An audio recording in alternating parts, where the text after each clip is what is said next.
इस वक्त की सबसे बड़ी और खौफनाक खबर पश्चिम एशिया से आ रही है। दुनिया जिस युद्ध की आशंका जता रही थी, उसकी चिंगारी अब एक भयंकर आग में बदल चुकी है।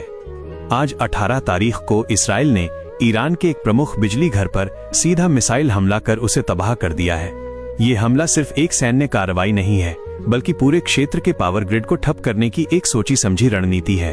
अगले 5 मिनट में हम आपको इस हमले की एक एक परत खोलकर दिखाएंगे कि आखिर ये हमला कैसे हुआ और अब इसके परिणाम क्या हो सकते हैं। घटना का विवरण। ईरान की राजधानी तेहरान और आसपास के इलाकों से आ रही तस्वीरें दिल दहला देने वाली हैं। चश्मदीदों के मुताबिक आसमान में एक तेज रोशनी दिखाई दी और उससे पहले कि कोई कुछ समझ पाता, ईरान के सबसे बड़े थर्मल पावर प्लांट में एक के बाद एक कई धमाके हुए। इसराइल की ओर से दागी गई एक सटीक मिसाइल ने सीधे प्लांट के टरबाइन और फ्यूल स्टोरेज को निशाना बनाया। देखते ही देखते पूरा इलाका धुएं के काले गुबार में तब्दील हो गया और मीलों दूर तक धमाके की गूंज सुनी गई। ईरान की मौजूदा स्थिति। इस हमले के फौरन बाद ईरान के कई प्रांतों में पूरी तरह से ब्लैकआउट हो गया है।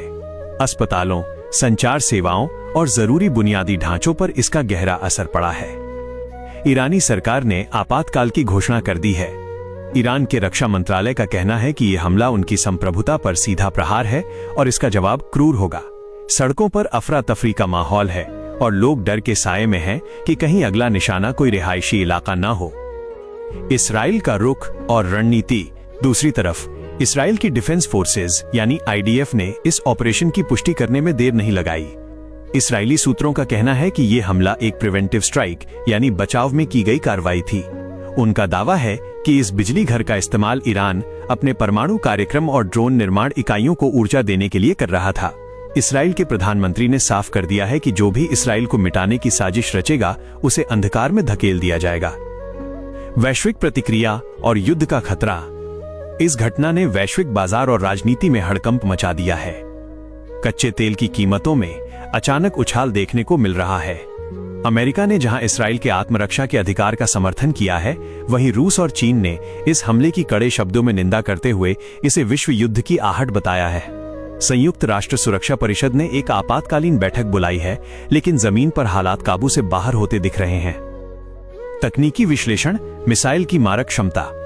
रक्षा विशेषज्ञों का मानना है कि इस हमले में जिस मिसाइल का इस्तेमाल किया गया है, वो इसराइल की अत्याधुनिक जेरिको श्रेणी या फिर लंबी दूरी की क्रूज मिसाइल हो सकती है। इसकी सटीकता इतनी जबरदस्त थी कि इसने बिना किसी नागरिक नुकसान के केवल बिजली घर के मुख्य हिस्से को नष्ट किया। ये ईरान के एयर डिफेंस सिस्टम बावर 373 की विफलता पर भी बड़े सवाल खड़े करता है, जो इस मिसाइल को रोकने में नाकाम रहा। निष्कर्ष और आगे की राह। 18 तारीख की ये तारीख इतिहास में एक टर्निंग पॉइंट मानी जाएगी। अब सवाल ये नहीं है कि युद्ध होगा या नहीं, बल्कि सवाल ये है कि ये युद्ध कितना बड़ा होगा। क्या ईरान पलटवार में इसराइल के शहरों को निशाना बनाएगा? क्या हिजबुल्लाह और हमास जैसे संगठन इस आग में घी डालने का काम करेंगे? पूरी दुनिया की नजरें अब ईरान के सर्वोच्च नेता के अगले बयान पर टिकी हैं। फिलहाल ईरान अंधेरे में डूबा है और दुनिया एक अनजाने डर की रोशनी में इस तबाही को देख रही है।